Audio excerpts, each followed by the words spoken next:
Welcome to Wife Cheating Story. I hope you have an enjoyable and relaxing time listening. Let's get started. Before we dive into today's story, we have a humble request. Please consider subscribing to this new channel. Help us hit our first milestone of 1,000 subscribers. Your support will motivate us to keep bringing you more exclusive, original cheating wife stories. And now, let's get started with today's story. The setting sun painted golden streaks across the polished marble floors of the Sullivan Mansion's modernist living room. Lawrence Sullivan stood motionless, his tall frame reflected in the same mirror where his wife Patricia was adjusting her dress. The red fabric clung to her curves like a second skin, the neckline plunging well below what any respectable corporate wife would wear to a merger announcement. Lawrence observed her with the same analytical precision that had made him one of Silicon Valley's most formidable CEOs. At 45, he still cut an imposing figure in his tailored charcoal suit. Years of martial arts training and disciplined workout routines had kept him fit, while building Sullivan Technologies into a cybersecurity empire had honed his mind into a weapon sharper than any blade. "You know how important tonight is," he said, his deep voice carrying the quiet authority that had become his trademark. "The merger announcement requires a certain level of professionalism. That dress sends the wrong message." Patricia's fingers lingered on the fabric, smoothing it over her hips with deliberate slowness. "It's always about your image, isn't it, Lawrence?" She reached for her lipstick, applying another layer of crimson. "God forbid, I want to feel beautiful for once. Not everything revolves around Sullivan Technologies." The words hung in the air like poison gas, triggering something in Lawrence's mind. As CEO of the world's leading cybersecurity firm, he'd built his career on detecting patterns. The smallest anomaly could indicate a system breach. Lately, the anomalies in his personal life had been accumulating. Unexplained absences that stretched beyond their stated duration. Phone calls that ended abruptly when he entered a room. Personal training sessions that always seemed to run late. Credit card charges from hotels in the city where they lived. New jewelry she claimed to have had for years. Instead of responding to her barb, Lawrence checked his phone. A message from Chris Berger, his head of security, confirmed what he needed to know. His private team was in position. He'd hired Chris 8 years ago, recognizing in the former Special Forces operator the same ruthless efficiency he valued in himself. Where Lawrence was subtle steel, Chris was raw iron. Effective, unyielding, and absolutely loyal. "I need to handle some things at the office before the gala," Lawrence said, adjusting his platinum cufflinks, a 5th anniversary gift from Patricia that now felt like a marker of mockery. "I'll meet you there." Patricia barely acknowledged him, too busy with her preparation. Her indifference was new, or perhaps he was only now allowing himself to see it. As he left the room, he activated a secure line to Chris. "Begin Protocol 7. He ordered. "Full surveillance, no limitations. I want eyes and ears on everything." "Sir," Chris's voice held a note of concern. "That level of monitoring, it's unprecedented. The resources required." "Do it. You have complete authorization."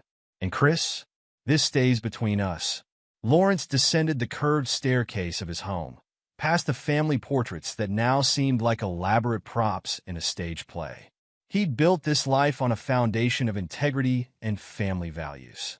Sullivan Technologies wasn't just another tech company. It was a legacy he'd intended to pass down to his children. Now, watching his wife prepare for what she thought was a simple corporate gala, he felt the ground shifting beneath his feet. His Tesla waited in the circular driveway, its black surface reflecting the sunset like obsidian. As he slid behind the wheel, another message from Chris lit up his secure phone, initial surveillance active. "You need to see this." The Sullivan Technologies corporate headquarters dominated the San Francisco skyline, its glass and steel structure a testament to Lawrence's vision. But tonight, he bypassed the executive floor for a secure room 3 levels below ground. Here, surrounded by monitors displaying multiple camera feeds, Lawrence watched his wife's calculated performance at the gala. Patricia had made her entrance 20 minutes ago, the red dress drawing exactly the kind of attention she'd intended. She'd immediately gravitated toward Herman Black, Lawrence's supposed best friend and COO. Through high-resolution cameras and directional microphones, Lawrence observed their interaction with growing coldness. "Come here often, stranger?" Patricia's voice came through crisp and clear as she sidled up to Herman at the bar. Her hand brushed his arm in a gesture too familiar for comfort. Herman's fingers traced her waist, hidden from the crowd by the bar's position. "You're playing a dangerous game tonight, Pat. That dress." "Lawrence still suspects nothing," she whispered, leaning close enough that her lips nearly brushed Herman's ear. "The shell companies are in place. Once the merger goes through next week, everything changes. The accounts are ready." Herman's voice held equal measures of lust and greed. "Everything's prepared. Sandy confirmed the last transfers yesterday. It's perfect. Lawrence is so busy protecting the company from external threats, he never thought to look inside his own home." Lawrence's fingers tightened on his desk as Chris entered with a tablet. The former operator's face was grim. "Sir, our team has uncovered something bigger than an affair. You need to see this." The evidence unfolded across multiple screens, each revelation more damaging than the last. The merger with Jared Norton's tech firm wasn't an expansion opportunity. It was an elaborate trap designed to hollow out Sullivan Technologies from the inside. Patricia wasn't just sleeping with Herman. She was the central figure in a conspiracy that included Norton, Herman, and even Lawrence's own brother, Guillermo. "There's more," Chris said, pulling up another set of files. "Your daughter's recent behavioral issues? The declining grades, the rebellion, the sudden hostility toward you? We've found evidence that Mrs. Sullivan has been deliberately sabotaging your relationship with both children." Surveillance footage played across the screens. Patricia in careful conversation with Mandy's teachers, planting seeds of doubt about Lawrence's commitment to his family. Text messages showed her manipulating situations, staging incidents designed to drive wedges between father and children. She'd even gone as far as intercepting and altering messages between Lawrence and his son Bill at college. "Show me everything," Lawrence commanded, his voice carrying the kind of deadly calm that preceded hurricanes. "Every detail, every player, every angle." For the next hour, they pieced together a conspiracy that stretched back years. Patricia hadn't just betrayed their marriage. She'd orchestrated a complete infiltration of his life. The cameras continued to show the gala, where she laughed and danced, celebrating what she thought was her imminent victory.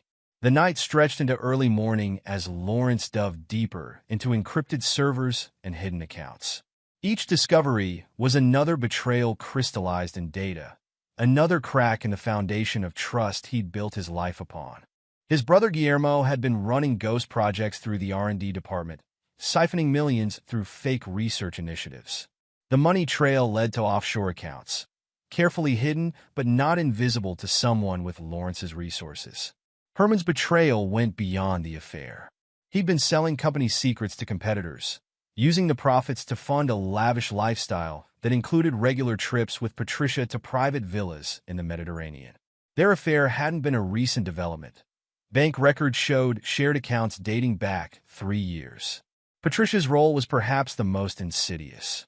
She'd methodically gathered compromising information on board members, building a blackmail portfolio that would have given her control of the company after Lawrence's planned ouster.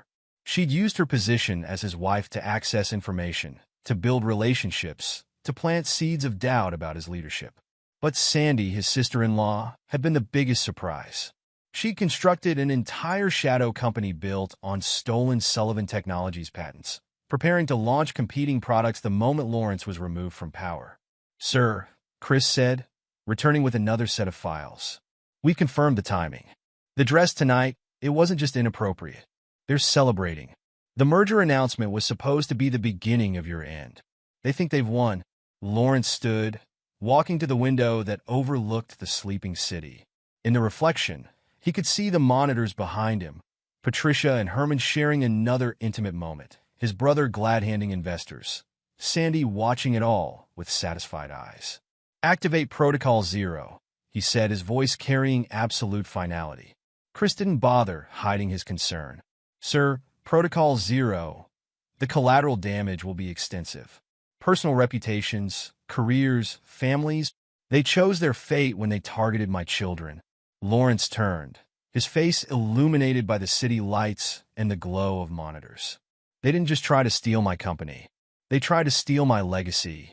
Execute Protocol Zero. Now, through the cameras, he could still see Patricia laughing with Herman, their hands touching under tables, their confidence complete. They had no idea that Lawrence Sullivan didn't just plan for cyber attacks. He planned for everything. The first phase of Protocol Zero began at midnight. A cascade of encrypted locks on company data, phantom account transfers, and the quiet activation of hidden contract clauses that would trap millions in legal limbo. By the time Patricia danced with Herman to what they thought was their victory song, Lawrence had already seized control of every shell company they created. His most trusted assistant, Brooke, worked silently in an adjacent office, gathering evidence and securing his children's futures. Mandy, away at a friend's house, had already been contacted and protected. Bill's college accounts were transferred to secure trusts beyond Patricia's reach. Lawrence watched the final pieces fall into place, remembering Patricia's words from earlier. Maybe I want to feel beautiful for once. She'd never looked uglier to him than she did now, draped over Herman, plotting his destruction. The red dress that had been meant to mark her triumph would instead become the symbol of her downfall. Dawn approached as Lawrence made his final preparations. While Patricia celebrated her imagined victory, divorce papers were being delivered to their home, along with evidence of her crimes carefully distributed to select board members. Lawrence Sullivan, the man she thought she deceived, would be gone. But Lawrence Sullivan, the man who'd built an empire on seeing the patterns others missed, would be very much alive and very, very angry. The night of the gala wouldn't be remembered as the beginning of Lawrence Sullivan's downfall. Instead, it would mark the start of the most meticulously planned revenge in Silicon Valley history. The gala's music pulsed through the grand ballroom of the St. Regis as Lawrence's plan unfolded with mechanical precision. In the building's secure server room, his team of cybersecurity experts executed complex protocols that would seal the conspirators' fate. Lines of code scrolled across screens as company data underwent military-grade encryption, while carefully crafted algorithms began transferring millions into phantom accounts. Through the surveillance feeds, Lawrence watched Patricia twirl in Herman's arms, her red dress a splash of blood against the white marble floor. Neither of them noticed when their phones briefly lost signal, the moment when their access to the shell company's accounts was permanently severed. "Sir, Phase 1 is complete," reported his lead IT specialist. "All offshore accounts have been redirected. The phantom protocols are active." Lawrence nodded, his face illuminated by the blue glow of monitors. "Trigger the contract clauses." Brooke, his executive assistant of 8 years, worked methodically at her station. She'd been gathering evidence for months, having noticed discrepancies in board meeting minutes and irregular patterns in company communications. Now, she was ensuring every piece of documentation was properly secured and backed up on servers that only Lawrence could access. "Mr. Sullivan," Brooke said, looking up from her screen, "Mandy is secure. The security team confirmed she's chosen to leave with you. She's quite angry about what her mother did." A brief flash of emotion crossed Lawrence's face, the only one he'd shown all night. His daughter had inherited his analytical mind. Once presented with evidence of Patricia's manipulation, the altered text messages, the staged conflicts, the deliberate sabotage of father-daughter events, she'd made her choice with cold clarity. And Bill? The trust is established and funded. His college accounts are secured. He's protected, sir, though he doesn't know everything yet. We thought it best to wait until after his finals.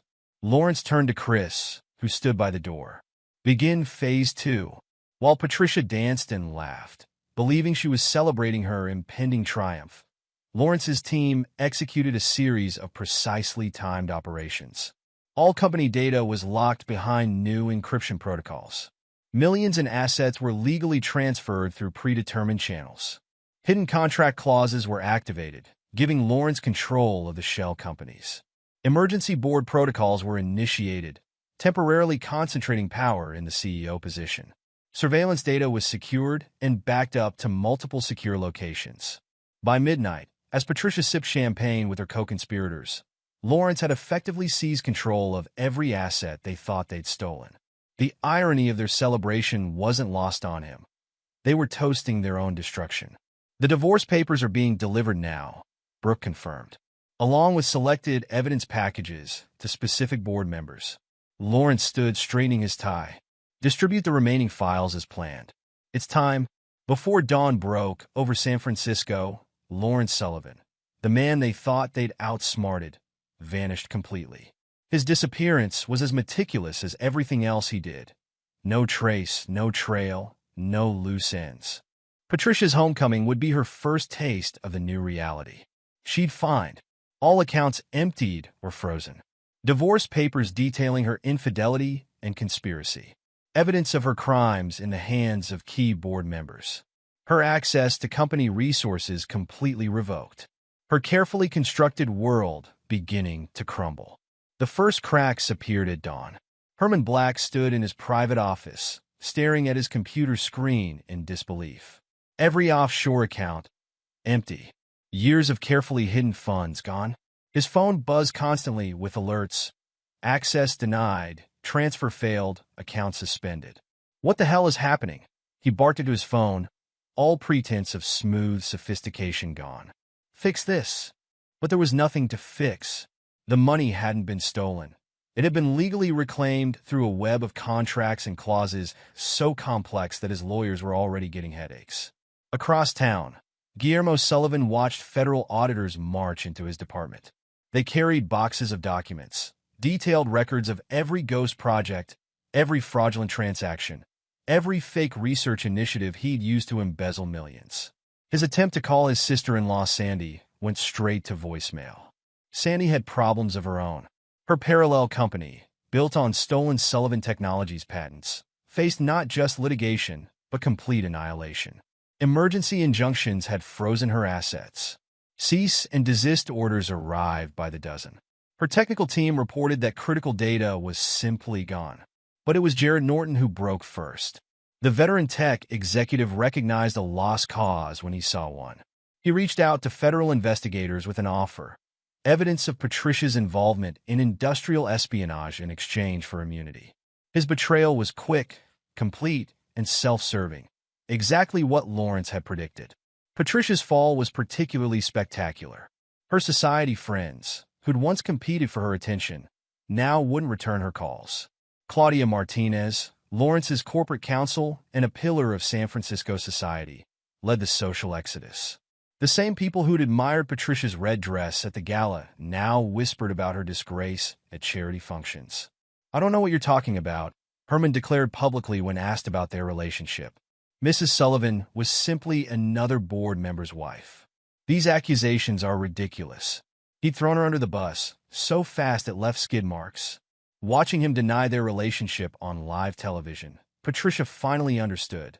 She'd been played for a fool, not by Lawrence, but by her own co-conspirators. Time became Lawrence's greatest weapon. While his enemies expected immediate destruction, he delivered something far more devastating. Slow, systematic dismantling of their lives. Like a master chess player, he'd set up moves that would play out over years. Guillermo's downfall came first. Over 18 months, Lawrence's algorithms orchestrated what appeared to be a series of unfortunate market crashes. Each one targeted his brother's remaining investments with surgical precision. By the end of year 2, Guillermo Sullivan, once a millionaire executive, was selling his house to cover basic expenses. It's just bad luck, Guillermo told his wife, staring at another margin call notice. The market's volatile, but it wasn't luck. It was Lawrence, operating through layers of shells and proxies, using his brother's own greed against him. Every time Guillermo thought he'd found a safe investment, invisible hands would shift the market just enough to destroy him. Sandy's destruction took longer, but proved more complete. Her company weathered the first wave of patent lawsuits, but then strange things began happening. Critical servers failed at crucial moments. Potential clients received anonymous tips about security vulnerabilities.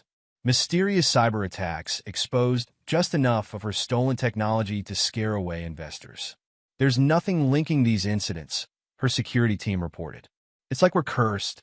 3 years in, Sandy's company collapsed under the weight of litigation and technical failures. The industry blacklist followed naturally. No one would hire an executive with her record of incompetence.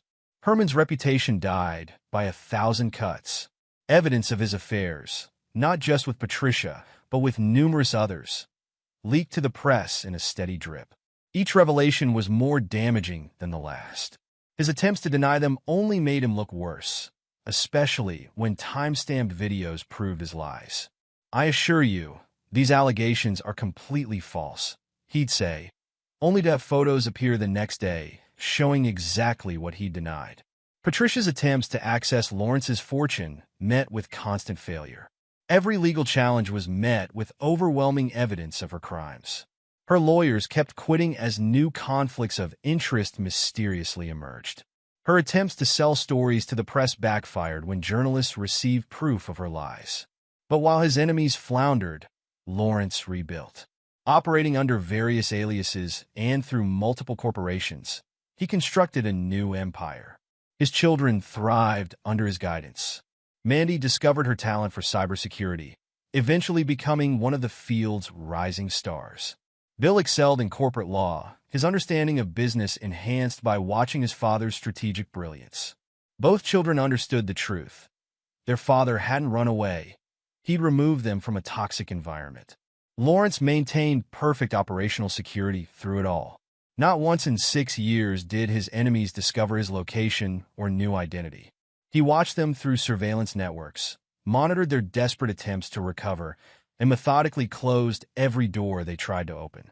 His new corporation grew quietly but steadily, absorbing vulnerable assets from his former enemies' failed ventures.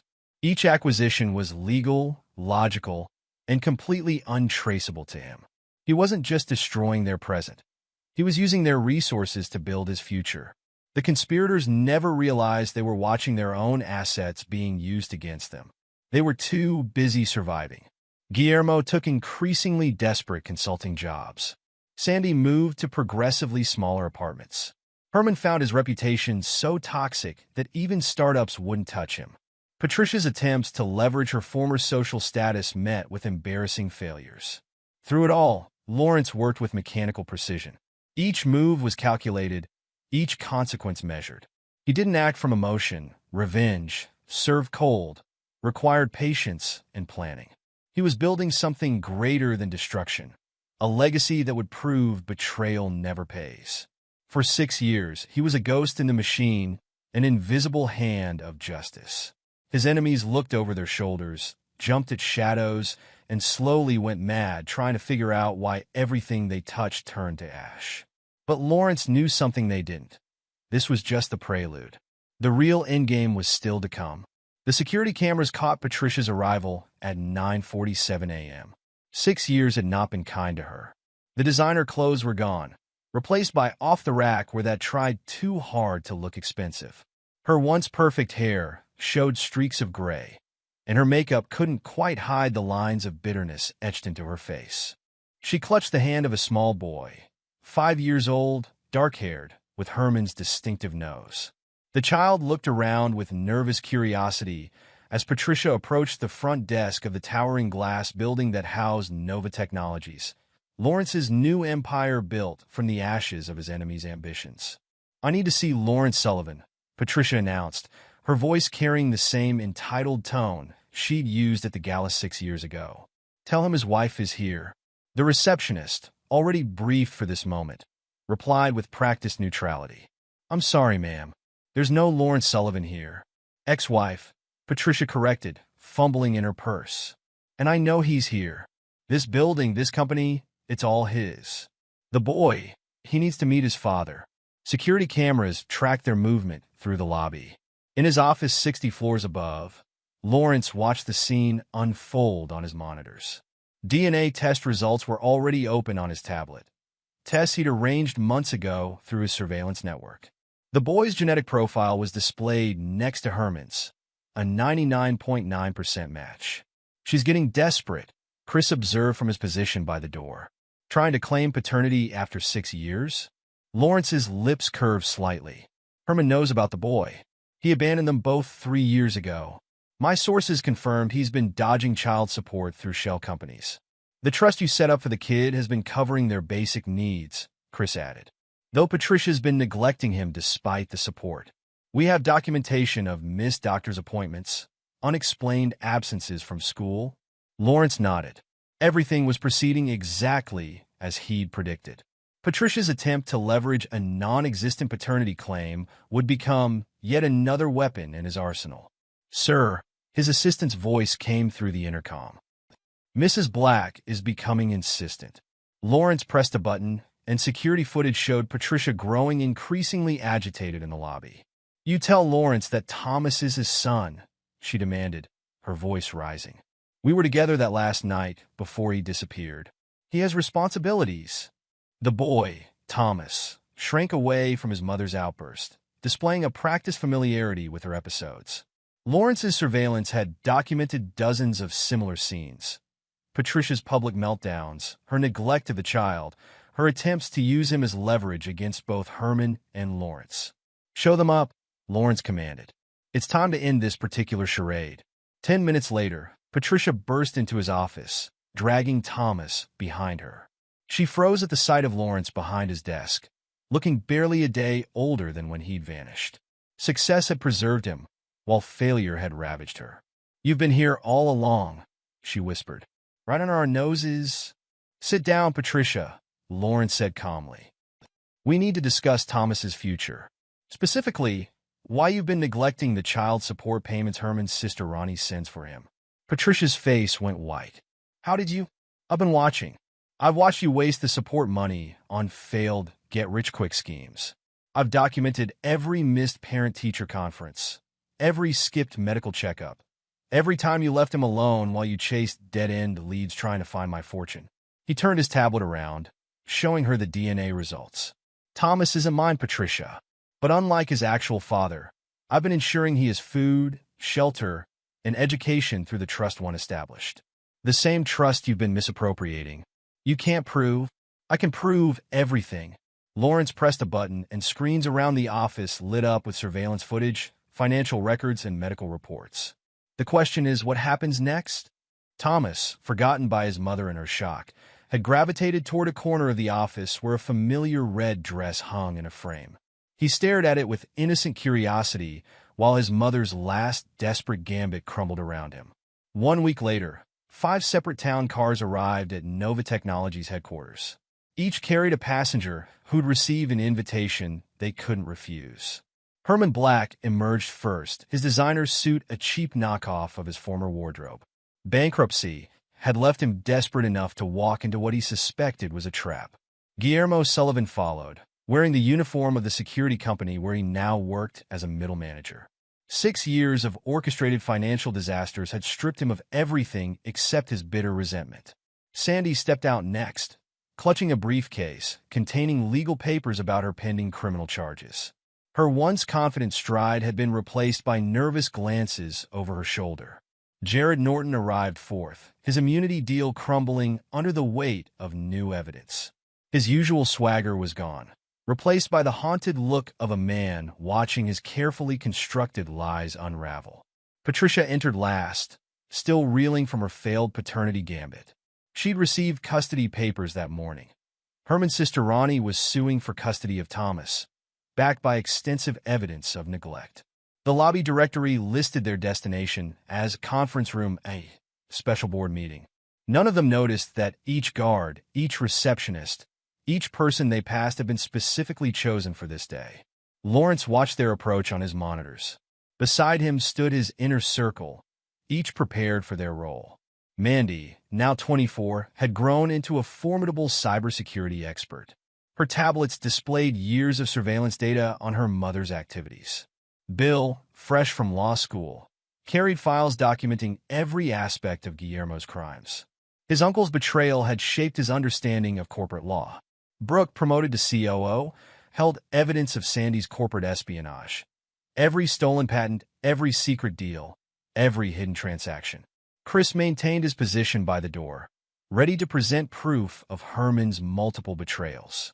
Claudia Martinez, corporate counsel extraordinaire, stood ready with documentation of their collective conspiracy. The conspirators entered the conference room separately, each trying to avoid eye contact with the others. The room's design was deliberate. A long table with high-back chairs facing a massive screen, currently dark. "Please be seated," a familiar voice commanded from hidden speakers. The screen lit up, showing Lawrence in his office. But before anyone could react, the conference room's doors opened. Lawrence walked in, the real Lawrence. The screen had been a misdirection, a final reminder of how easily they'd been manipulated. 6 years, he said, taking his place at the head of the table. 6 years of watching you destroy yourselves with your own greed and stupidity. "You bastard." Herman started to rise, but Chris's hand on his shoulder forced him back down. "Interesting choice of words, Herman," Lawrence replied. "Especially given how you abandoned your own son." Patricia flinched. Guillermo's security guard uniform suddenly felt too tight. Sandy's fingers trembled on her briefcase. "Today isn't about revenge," Lawrence continued. "It's about justice, about consequences, about truth." He nodded to his team. Mandy stepped forward first, her tablet projecting onto the screen. "Mother, would you like to explain these recordings? The ones showing how you deliberately sabotaged my relationship with Dad." Patricia's face drained of color as her own voice filled the room. Carefully orchestrating conflicts, manipulating events, poisoning her children against their father. Bill followed with his presentation.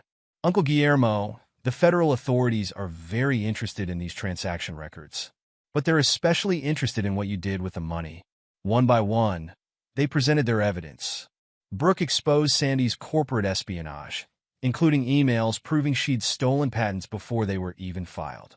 Chris detailed Herman's betrayals, complete with surveillance footage of meetings with competitors. Claudia presented proof of their collective conspiracy, revealing how each person's actions connected to create a complete picture of betrayal. But it was Lawrence's final revelation that shattered their last hopes. "Your immunity deal, Jared," he said, turning to Norton. "Did you really think I wouldn't find the evidence you held back? The real records of your involvement?" Norton's face went ashen. His immunity deal had been based on full disclosure. The evidence Lawrence now displayed proved he'd lied to federal investigators. The justice Lawrence had orchestrated fell like dominoes, each piece triggering the next with mechanical precision. Herman was the first to break. When faced with Chris's evidence of his corporate fraud, not just the affair with Patricia, but years of selling company secrets, his facade crumbled. "I want to make a deal," he blurted out, earning disgusted looks from his co-conspirators. "The time for deals is over," Lawrence replied.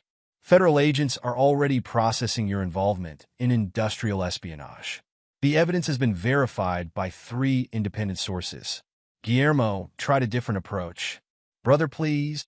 "You lost the right to call me brother when you chose to steal from your own family," Lawrence cut him off.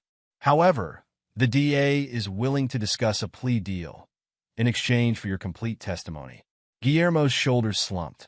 The security guard uniform he wore suddenly felt like a preview of his future prison attire. Within an hour, he'd signed a full confession detailing every ghost project, every stolen dollar. Sandy's collapse was more spectacular. As Brooke methodically presented evidence of her corporate espionage, her industry contacts were simultaneously receiving detailed documentation of her crimes. By sunset, she'd be blacklisted from every major tech company in the country. "You can't do this," she whispered, but her protest sounded hollow even to her own ears. "I already have," Lawrence replied. "Your new company's assets are being seized as we speak. The patents you stole are being returned to their rightful owner." Jared Norton's immunity deal crumbled under the weight of newly revealed evidence. His attempted betrayal of his co-conspirators had backfired spectacularly. Lawrence had known about his hidden records all along, waiting for the perfect moment to expose them. "The federal prosecutors are particularly interested in the evidence you conveniently forgot to mention," Lawrence informed him. "Immunity deals require full disclosure, Jared. You should have read the fine print." But it was Patricia's fate that proved most fitting. As the others faced their legal consequences, she watched her last claims to Lawrence's fortune evaporate. Every attempt she'd made to access his wealth over the past 6 years was exposed as the desperate grasping it had been. "The boy," she tried one last time. Thomas needs stability," Lawrence interrupted. Which is why I'm supporting Ronnie's custody petition. Herman's sister has proven to be the only adult in his life who truly cares for his welfare. The resolution moved with swift efficiency. Herman was led away by federal agents, his corporate fraud charges carrying a minimum 10-year sentence. Guillermo signed his plea deal, accepting a lesser sentence in exchange for his testimony. Sandy watched helplessly as her industry contacts abandoned her, her reputation destroyed beyond repair. Jared's immunity deal was officially revoked, multiple indictments following within hours. Patricia lost her final appeal for Lawrence's assets, her claims dismissed with prejudice. But Lawrence wasn't finished. As his enemies faced their fates, he turned his attention to the innocent caught in their web. Thomas, Herman's abandoned son, was placed in Ronnie's custody. Lawrence ensured the boy would have everything he needed: education, support, and most importantly, stability. The trust he'd established would guarantee Thomas never suffered for his parents' sins. "Your actions forced me to destroy your world," Lawrence told the assembled conspirators. "But unlike you, I protect the innocent. Thomas will have every opportunity you tried to steal from my own children." As security led them away, Lawrence stood at his office window, watching the sun set over his rebuilt empire. Behind him hung the red dress that had started it all, no longer a symbol of betrayal, but a reminder of justice served. 1 year later, Lawrence sat in that same office, surveying what his revenge had built. The company had grown stronger than ever. Mandy headed the cybersecurity division, her insight shaped by watching her father's strategic brilliance. Bill ran the legal department, his understanding of corporate law deepened by documenting his uncle's crimes. Brooke served as COO, her loyalty rewarded with the position she'd earned. Chris directed global security operations, his protectiveness extending to the entire Sullivan empire. Claudia's position as chief corporate counsel was untouchable, her handling of the conspirators' downfall legendary in legal circles. Meanwhile, the conspirators lived with their consequences. Herman served his time in federal prison, his corporate fraud conviction ensuring he'd never work in business again. His attempts to appeal fell flat, each rejection citing the overwhelming evidence against him. Guillermo worked night shifts as a security guard, his plea deal leaving him just enough freedom to survive, but not enough to thrive. His former wealth and status existed only in his bitter memories. Sandy lived in a small apartment on the outskirts of the city, blacklisted from the corporate world she'd once navigated so confidently. Her attempts to rebuild her reputation met with closed doors and turnbacks. Jared faced multiple indictments, his legal troubles mounting as more evidence of his deception came to light. His immunity deal's collapse had triggered a domino effect of legal consequences. Patricia, her society status destroyed, worked as a retail clerk in a mall department store. Her former friends crossed the street to avoid her. Her attempts to rebuild her social standing failed repeatedly, her name now synonymous with betrayal in San Francisco society. The red dress hung in Lawrence's office, framed behind bulletproof glass, a reminder that justice, properly served, required not just vengeance, but wisdom. His new wife, Amanda Troy, who had helped expose the conspiracy's financial threads, understood its significance. Their blended family, including Thomas, whom Lawrence mentored from a careful distance, represented his true victory. Revenge, Lawrence had learned, wasn't just about punishment. It was about protecting the innocent and ensuring karma found its true targets. As he watched his family and loyal friends celebrating the company's anniversary, he understood that the best revenge wasn't just destroying his enemies. It was building something stronger from the ashes of their betrayal. The power of patient, calculated response to betrayal had proven absolute. Every character's fate felt earned, every resolution complete, every loyalty rewarded. Justice, served cold but served completely, had prevailed. Epilogue.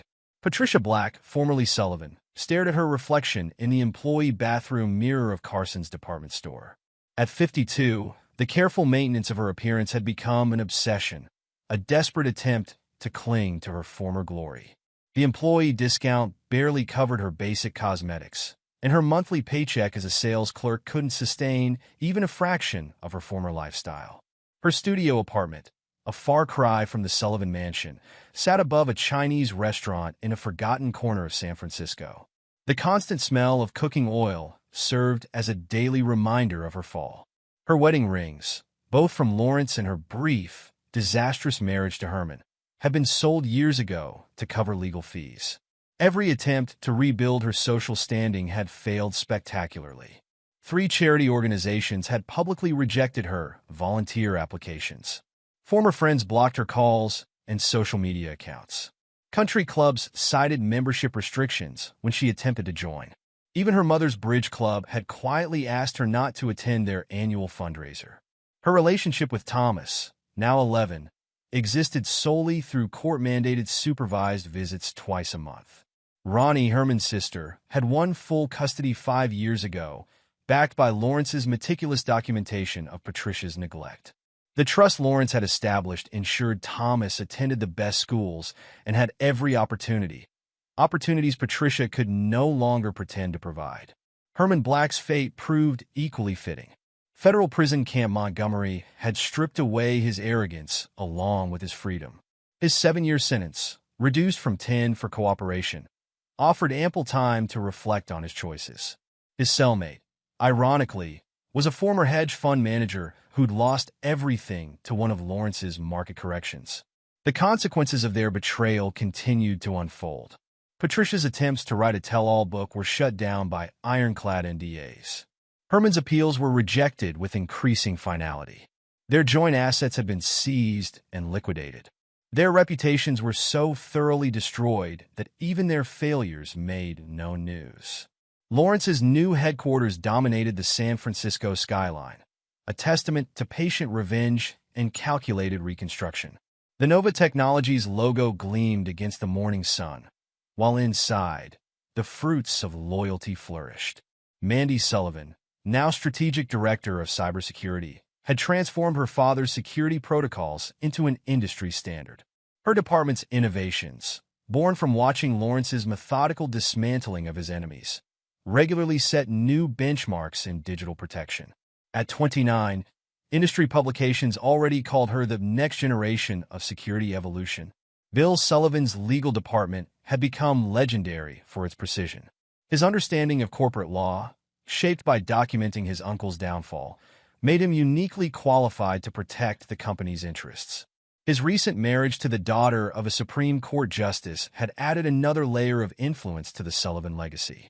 Brooke's promotion to COO proved Lawrence's eye for talent. Her management style, learned from years of watching him operate, combined efficiency with strategic insight. The board's unanimous support of her leadership reflected the company's strongest quarter in history. Chris expanded global security into an independent subsidiary, providing specialized services to select clients. His loyalty to Lawrence had been rewarded with partial ownership of the new venture, though he still personally oversaw the Sullivan family's security. Claudia Martinez's position as chief corporate counsel came with a corner office and a view of the Bay. Her handling of the conspirators' downfall had become a case study at leading law schools, though the full details remained sealed. Lawrence's marriage to Amanda Troy brought more than personal happiness. It united 2 powerful families with complementary strengths. Her financial expertise had helped trace the conspiracy's money trails, and her understanding of loss, having lost her first husband to the conspirators' machinations, gave her unique insight into Lawrence's motivations. Their blended family thrived. Amanda's teenage daughters excelled under Mandy's mentorship. Thomas, though not officially part of the family, received carefully structured guidance. The Sullivan name once again represented integrity and innovation. Their regular family dinners became a symbol of victory over betrayal. The company's success exceeded even Lawrence's calculations. Nova Technologies absorbed key markets from competitors, strategic acquisitions strengthened their global position, innovation patents secured their technological lead, stock values tripled under the new leadership. Lawrence maintained discreet surveillance on his former enemies, not from fear or obsession, but as a matter of principle.